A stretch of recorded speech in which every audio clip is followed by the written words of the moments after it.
The British Admiralty was particularly dismissive of the Italian submarine fleet, viewing these vessels as nothing more than Mediterranean patrol boats, useful perhaps for coastal defense, but utterly inadequate for the brutal realities of Atlantic warfare. This arrogance would cost the Allies dearly. What they failed to understand, what they refused to see, was that beneath the waves of the Atlantic and stretching all the way to the distant waters of the Indian Ocean, Italian submarines were about to demonstrate capabilities that would leave their enemies stunned and reassessing everything they thought they knew about this so-called opportunistic nation. If you're enjoying this story so far, please take a moment to hit that like button and subscribe to the channel. Your support helps us bring you more incredible stories from history that deserve to be told. Drop a comment below and let us know what other naval warfare stories you'd like us to cover. To understand the full scope of what would unfold, we need to go back to the summer of 1940, just weeks after Mussolini's declaration of war. At that moment, Italy possessed something that few people realized, and even fewer respected: the largest submarine fleet in the world by tonnage. 116 submarines flying the Italian tricolor, more than Germany's 72 U-boats, more than Japan's entire undersea force. But size alone tells only part of the story. Among these vessels were a special class of submarines that would soon rewrite naval history: long-range oceanic boats designed not for the confined waters of the Mediterranean, but for the vast expanses of the world's oceans. The problem Italy faced was strategic. Operating submarines from Mediterranean bases against Atlantic shipping was virtually impossible. The Strait of Gibraltar, that narrow choke point controlled by British guns at the Rock, made any transit a suicidal venture, or so the British believed. In late July of 1940, with breathtaking audacity, the Italian Naval High Command proposed something that made even the German admirals pause. They would establish a submarine base in occupied France, at Bordeaux, and from there launch their boats into the very heart of the Atlantic battle. Admiral Karl Dönitz, commander of the German U-boat fleet, was initially skeptical. He had heard the same reports as everyone else about Italian military performance, but he was also desperate.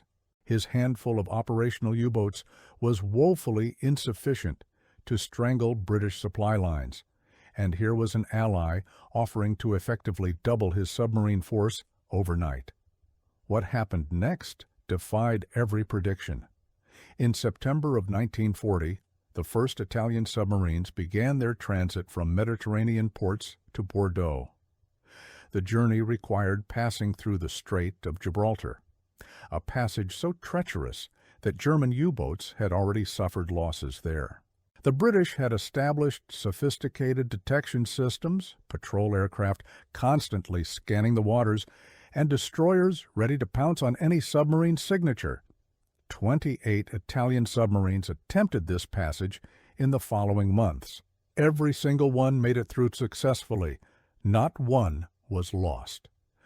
This fact alone should have been a warning to the Allies about what these Italian crews were capable of. But the prejudice ran too deep. The new Italian base at Bordeaux was given a code name that would become legendary in submarine warfare history: Beta Sum. Beta for Bordeaux, Somme for sommergibili, the Italian word for submarines. Under the command of Admiral Angelo Perona, the base began operations in August of 1940. Initially, things did not go well, and the skeptics seemed vindicated. Italian submarines, designed for the calmer Mediterranean, struggled with the violent Atlantic storms. Their large conning towers, a design feature that made sense in warm southern waters, created excessive drag and made the boat slower on the surface.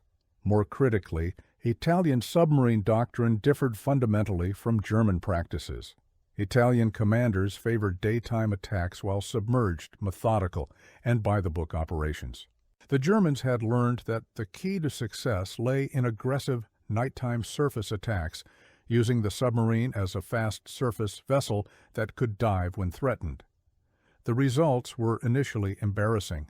By November of 1940, Italian submarines in the Atlantic were averaging just 200 gross tons of enemy shipping sunk per day. German U-boats, operating in the same waters, averaged over 1,100 tons daily. Dönitz was frustrated, privately recording in his diary that the Italians displayed great dash and daring, but lacked the toughness, endurance, and tenacity required for this brutal form of warfare. The Allies sneered at these results, seeing confirmation of their prejudices. But what they failed to notice was that the Italians were learning, adapting, and preparing to unleash something that would catch everyone completely off guard.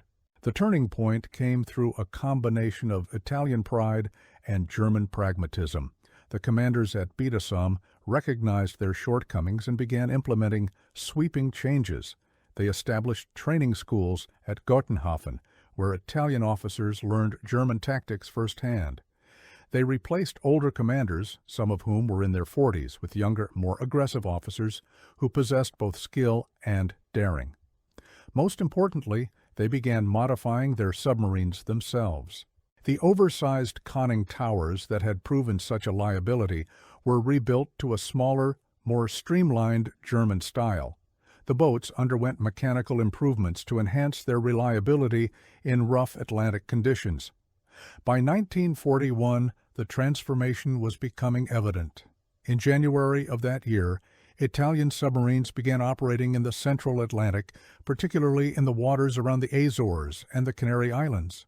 These areas suited their vessels better. With calmer seas and abundant targets, success began to mount. But it was what happened next that truly shocked the Allied intelligence community. Italian submarines began appearing in waters that no one thought possible. Off the coast of Brazil, hunting shipping lanes thousands of miles from any Axis base. In the waters around Freetown in West Africa. Even more astonishingly, off the eastern coast of the United States itself. In January of 1942, following America's entry into the war, Admiral Dönitz saw an opportunity. The American coast was virtually undefended against submarine attack, with shipping moving along predictable routes, cities still lit up at night, providing perfect silhouettes for attacking submarines. He launched Operation Drumbeat, sending his best U-boats to feast on this target-rich environment. But he also sent the Italians. 5 Biedesheim submarines were dispatched to the waters between Florida and the Bahamas. These boats would have to travel thousands of miles just to reach their patrol areas, remain on station for weeks, and then return the same distance. It was a mission that required exceptional range and endurance. The results were devastating. Between January and April of 1942, these 5 Italian submarines sank 16 Allied ships, totaling over 96,000 tons. The submarine Tozzoli alone accounted for 6 of these victims. The Allies were baffled. How were these submarines reaching such distant waters? How were they maintaining operations so far from base? The answer lay in those very characteristics that had initially been seen as weaknesses. Italian oceanic submarines were larger than German U-boats, with greater internal volume for fuel and supplies. Their range was extraordinary. Some vessels could travel over 13,000 nautical miles without refueling. They were slower to dive, certainly, but they possessed an endurance that the more compact German boats simply could not match. Among these remarkable vessels, one stands out above all others, and her story encapsulates everything about Italian submarine warfare that the Allies had so badly underestimated. The Leonardo da Vinci was a Marconi-class submarine launched in September of 1939. At 76.5 meters long and displacing over 1,400 tons, she was designed specifically for oceanic warfare. Armed with 8 torpedo tubes, a 100-millimeter deck gun, and anti-aircraft weapons, she represented Italian naval engineering at its finest. But a warship is only as good as the men who sail her, and the Leonardo da Vinci would eventually be commanded by one of the greatest submarine aces of the entire war. The submarine left Naples in September of 1940, bound for Bordeaux. Like her sisters, she successfully transited the Strait of Gibraltar, evading British detection systems. Her early patrols were unsuccessful, yielding no kills. The crew gained experience, but success remained elusive. Then, in the summer of 1941, after undergoing extensive modifications at Bordeaux to improve her performance, the Leonardo da Vinci set sail for the waters west of Gibraltar. On June 28th, she claimed her first victim, the Shell oil tanker Auris, at over 8,000 tons. It was just the beginning. In October of 1942, a new commander took the helm of the Leonardo da Vinci. Lieutenant Gianfranco Gazzana Priaroggia was young, aggressive, and possessed an almost supernatural ability to find and destroy enemy shipping. Under his command, the submarine would become a terror of the Atlantic. In November of that year, operating off Cape San Rocco, Gazzana Priaroggia orchestrated a remarkable hunting spree. On November 2nd, the Leonardo da Vinci sank the British freighter Empire Zeal. 3 days later, the Greek freighter Andreas went to the bottom. Then came the American Liberty ship Marcus Whitman. The submarine was so successful that she exhausted her entire torpedo supply and had to finish off her fourth victim, the Dutch freighter Weerhaven, using her deck gun. 4 ships, over 26,000 tons of Allied shipping in just 9 days. But Gazzana Priaroggia was just getting started. In February of 1943, the Leonardo da Vinci embarked on what would become her most famous and tragic patrol. She was sent to the South Atlantic and Indian Ocean, a mission that would take her halfway around the world. On March 14, 1943, the submarine encountered a massive target, the RMS Empress of Canada. This was a troop ship, 21,500 tons of steel, carrying thousands of personnel. Gazzana Priaroggia, demonstrating both skill and a certain chivalry that characterized some submarine commanders of that era, fired his first torpedo and then gave the enemy crew 30 minutes to abandon ship before firing the fatal shot. The Empress of Canada, nicknamed the Phantom for her previous ability to evade German U-boats, sank in 20 minutes. The tragedy was that among those aboard were Italian prisoners of war. Nearly 400 souls perished in the sinking, including about 150 Italians. The Leonardo da Vinci continued her patrol, moving into the Indian Ocean itself. Off the coast of Durban, South Africa, she sank 4 more vessels. By the time she turned for home in late April of 1943, her total score stood at 17 ships sunk, totaling 120,243 gross registered tons. This made her the most successful non-German submarine of the entire Second World War in the Atlantic theater. Let that sink in for a moment. An Italian submarine from a navy that the Allies had dismissed as opportunistic and incompetent had outperformed every American submarine, every British submarine, and most German U-boats in the deadliest naval campaign of the war. Tragically, the Leonardo da Vinci would not survive to celebrate her achievements. On May 22, 1943, as she approached European waters on her return journey, her commander made a fatal error. He transmitted a radio signal indicating his intention to proceed to Bordeaux. Allied direction-finding stations intercepted the transmission and fixed the submarine's position. The following day, the British destroyer HMS Active and the frigate HMS Ness were dispatched to hunt her down. They subjected the Leonardo da Vinci to a relentless depth-charge attack 300 miles west of Vigo, Spain. The submarine was destroyed with all hands. Gazzana Priaroggia, who had just been informed of his promotion to higher rank a week earlier, went down with his vessel. He was only 29 years old, but the Leonardo da Vinci was just one chapter in a larger story of Italian submarine range and capability. Perhaps even more impressive were the feats accomplished by the Amaragli class, submarines specifically designed for extreme, long-range operations. These vessels, named after famous Italian admirals, represented the pinnacle of Italian submarine engineering. The lead boat of this class, the Ammiraglio Cani, would accomplish patrols that seemed almost impossible. The Cani class was designed with a singular purpose: to operate in the Indian Ocean against British shipping lanes. These boats were massive by submarine standards, displacing 1,700 tons on the surface and over 2,000 submerged. They carried an armament that was unique in the submarine world. Instead of the standard 21-inch torpedoes, they were equipped with 14 torpedo tubes, firing the smaller 18-inch weapons. The rationale was that these torpedoes were sufficient to destroy merchant ships while allowing the submarine to carry far more of them.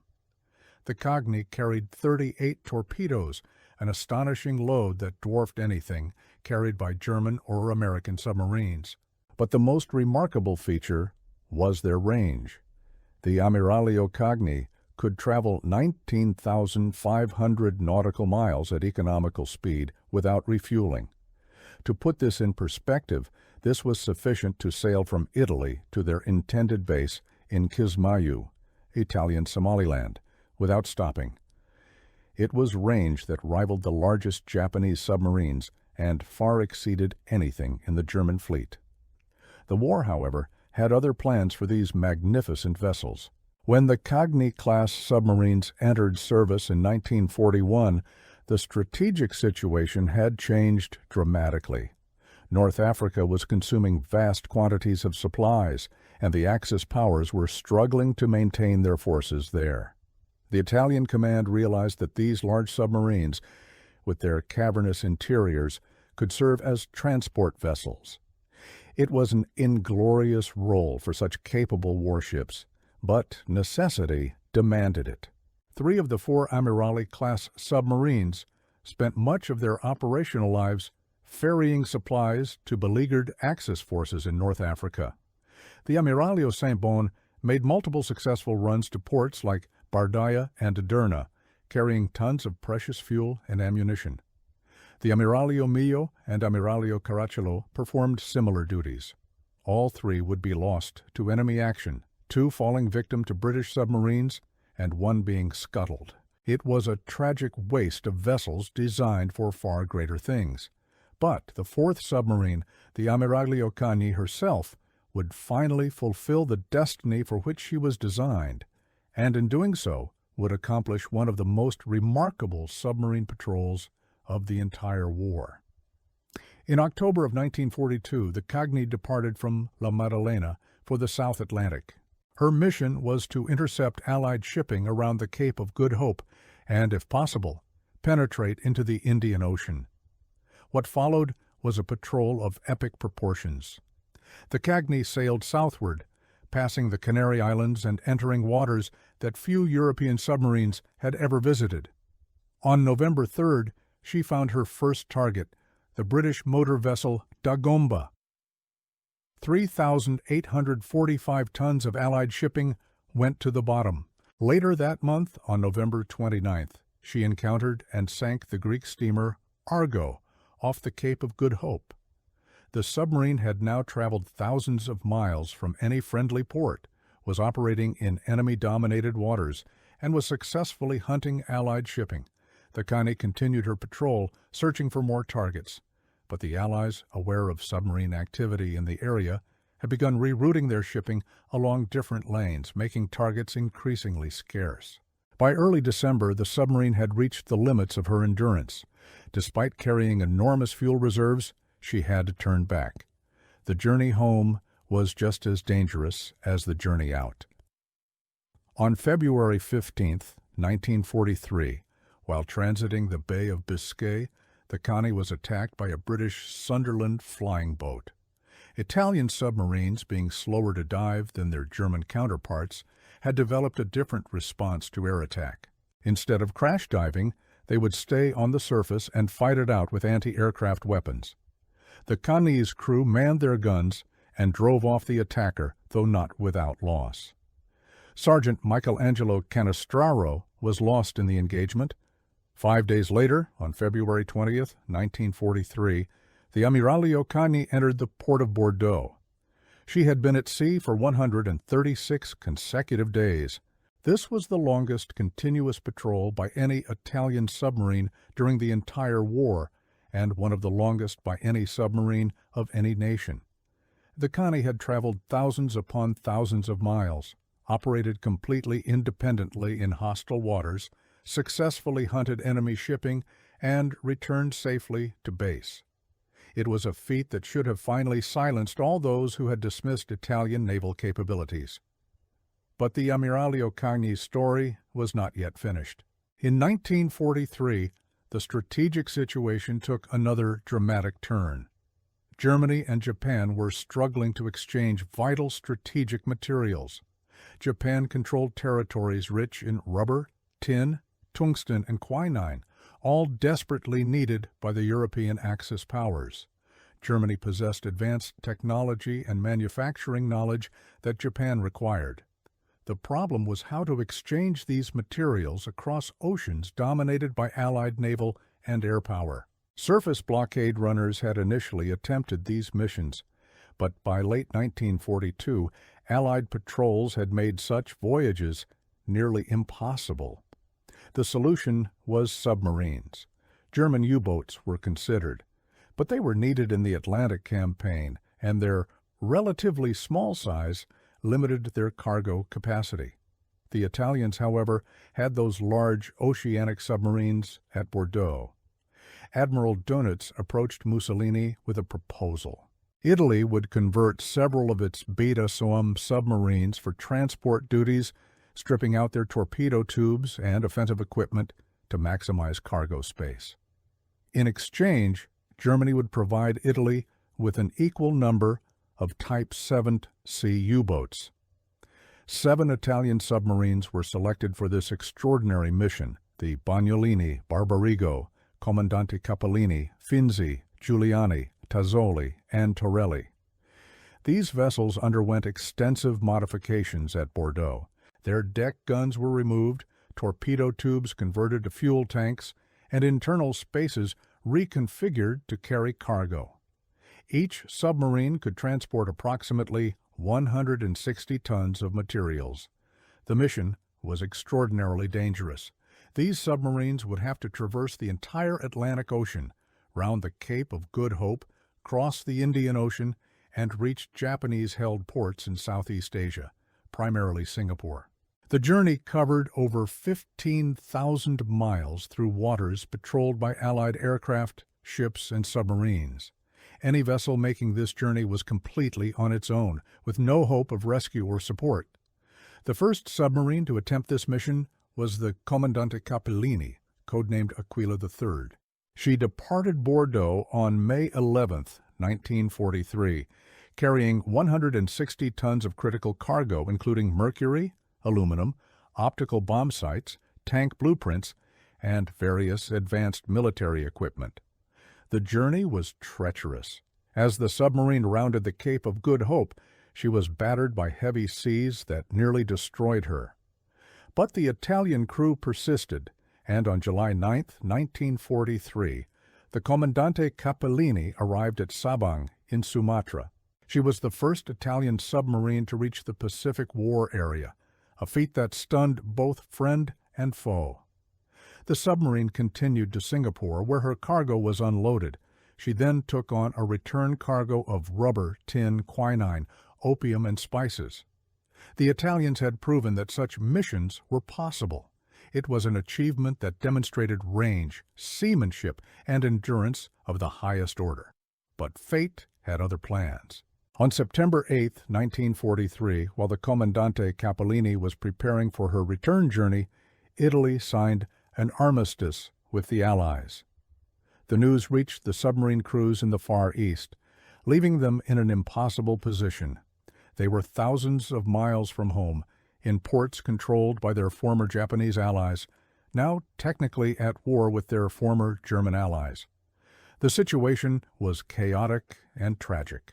Meanwhile, the Ammiraglio Cagni was on her second long-range patrol when the armistice was announced. She had departed from Bordeaux on June 29, 1943, commanded by Lieutenant Commander Giuseppe Rosselli Lorenzini. Her mission was to proceed to Singapore, attack merchant shipping along the way, and return with strategic materials. On July the 25th, she had torpedoed the British armed merchant cruiser HMS Asturias, a ship of over 22,000 tons. Although the Asturias did not sink, she was so badly damaged that she was out of action for the remainder of the war. The Connie continued her patrol, crossing the equator and entering the Indian Ocean. On September 8th, she was approximately 1,800 miles from Singapore when she received word of the armistice. Conflicting orders came flooding in. Bettesum in Bordeaux, now under German control, ordered her to continue to Singapore. But Italian Naval Headquarters ordered her to proceed to the nearest Allied port, which was Durban in South Africa. Commander Roselli Lorenzini faced a momentous decision. After careful consideration, he chose to obey the orders from the legitimate Italian government and set course for Durban. On September 20th, 1943, after 84 days at sea, the Ammiraglio Cagni entered the port of Durban. She came in with her Italian ensign flying proudly, her crew standing at attention on deck. The British, despite being recent enemies, rendered full military honors, presenting arms as the submarine docked. It was a remarkable moment of respect between former adversaries. The Connie had completed another extraordinary patrol, covering thousands of miles and demonstrating once again the remarkable range that had so surprised the Allies. She would eventually return to Italy and serve as a training ship before being decommissioned in 1948. Back in the Far East, the Italian submarines that had been caught by the armistice faced darker fates. The Comandante Capellini, along with the Torelli and Giuliani, were captured by the Japanese and handed over to the Germans. They were redesignated as foreign U-boats in German service and given new names and crews. The Capellini became UIT-24 and operated under the German flag until Germany's surrender in May 1945, at which point the Japanese took control, renaming her I-503. She survived the war, eventually being captured by American forces. The story of Italian submarines in World War II is one of the great unappreciated chapters of naval history. When the dust settled and historians began tallying the results, the numbers spoke for themselves. Italian submarines operating in the Atlantic sank 109 Allied merchant ships, totaling 593,864 tons. This was accomplished despite all the handicaps, the initial inexperience, the technical limitations, and the constant dismissiveness of their allies and enemies alike. But raw tonnage figures only tell part of the story. The sheer geographic scope of Italian submarine operations was perhaps more impressive. These vessels operated in the Mediterranean, the North Atlantic, the South Atlantic, off the American coast, in the Caribbean, off Brazil, around the Cape of Good Hope, in the Indian Ocean, and even reached Southeast Asian waters. No other submarine force of the war demonstrated such range and versatility. The Allies, who had been so quick to dismiss the Italians as opportunistic and incapable, were forced to revise their assessments. Admiral Dönitz himself, despite his early frustrations, came to acknowledge the courage and capability of Italian submariners. He noted that they displayed great dash and daring, often exceeding that of the Germans themselves.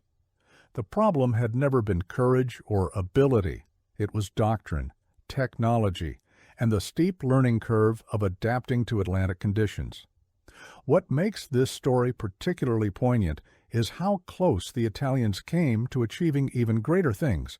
The Leonardo da Vinci had been selected for a daring operation to attack New York Harbor using midget submarines, a mission that was only postponed and never executed before her loss.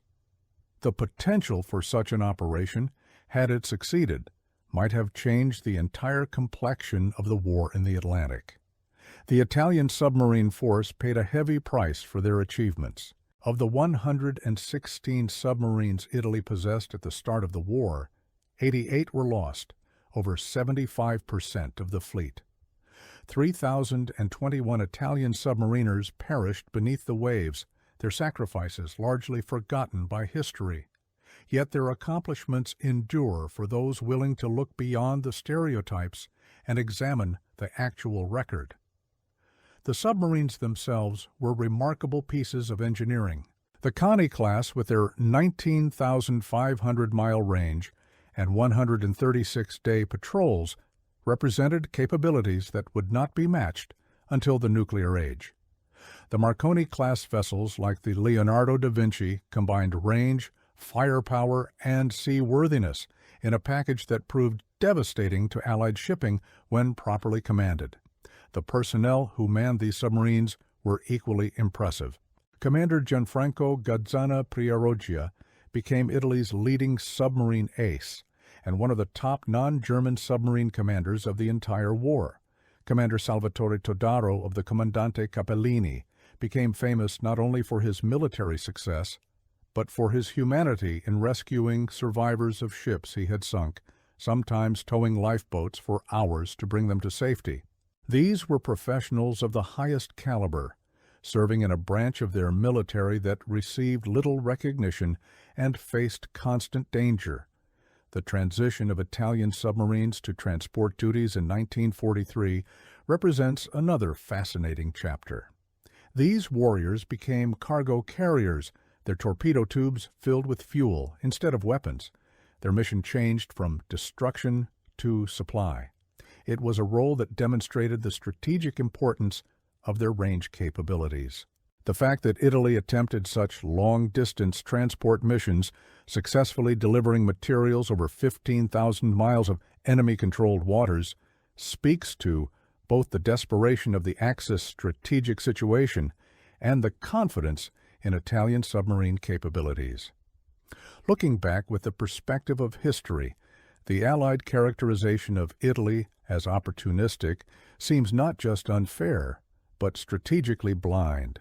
Yes, Mussolini had entered the war at what seemed like an advantageous moment, but the submarine crews who sailed into the Atlantic, who spent months at sea in cramped conditions, who faced depth charges and aerial attacks, who traveled to the far side of the world in steel tubes, these men were anything but opportunistic. They were professional naval warriors doing their duty with skill and courage. The range that so surprised the Allies in those years following Italy's entry into the war was not accidental. It was the result of deliberate engineering and strategic planning. Italian naval architects in the 1930s had recognized that Italy's geographic position and colonial ambitions required submarines capable of extended independent operations. They designed their oceanic boats accordingly, sacrificing some features that would have been useful in short-range Mediterranean operations to achieve the range necessary for global reach. When the war placed demands on these vessels that their designers had anticipated, they proved more than capable. The Ammiraglio Cagni's patrols to the Indian Ocean, the Leonardo da Vinci's operations from the American coast to Africa, to the approaches of Asia, the transport submarines reaching Singapore, all of these were missions that validated decades of Italian naval planning and engineering. As we reflect on this history, several lessons emerge. First, never underestimate an adversary based on stereotype or prejudice. The Allies' dismissiveness of Italian capabilities was not just unfair, it was dangerous. It caused them to be surprised repeatedly by Italian submarine operations in unexpected places. Second, adaptability and willingness to learn can overcome initial disadvantages. The Italian submarine forces' transformation from their poor showing in late 1940 to their impressive performance by 1942 demonstrates what can be achieved through honest assessment and dedicated improvement. Third, range and endurance in submarine warfare are capabilities of immense strategic value. The ability to project power into distant waters, to threaten supply lines far from one's bases, to operate independently for extended periods, these are capabilities that modern navies still prize and develop. Finally, the human element in warfare remains paramount. The finest submarine in the world is only as effective as the crew that sails her. The Italian submariners, from the commanders like Gazzana, Priaroggia, to the ordinary seamen manning their stations, proved themselves worthy of their vessels and their nation's naval traditions. The story of Italian submarines in World War II deserves to be better known. It is a story of courage, adaptation, remarkable technical achievement, and strategic impact far greater than commonly recognized. The Allies called them opportunistic and dismissed their potential. 1 year later, those same Allies were watching in amazement as Italian submarines appeared in waters halfway around the world, demonstrating range and capabilities that forced a complete reassessment. The men who served aboard vessels like the Leonardo da Vinci, the Ammirale Occani, the Comandante Capellini, and dozens of others deserve recognition for their service and sacrifice. They sailed into danger, operated in conditions of extreme isolation and stress, and achieved results that exceeded all expectations except their own. They proved that Italian naval traditions, stretching back centuries through Venice and Genoa and all the maritime republics, remained vital and relevant even in the age of modern submarine warfare.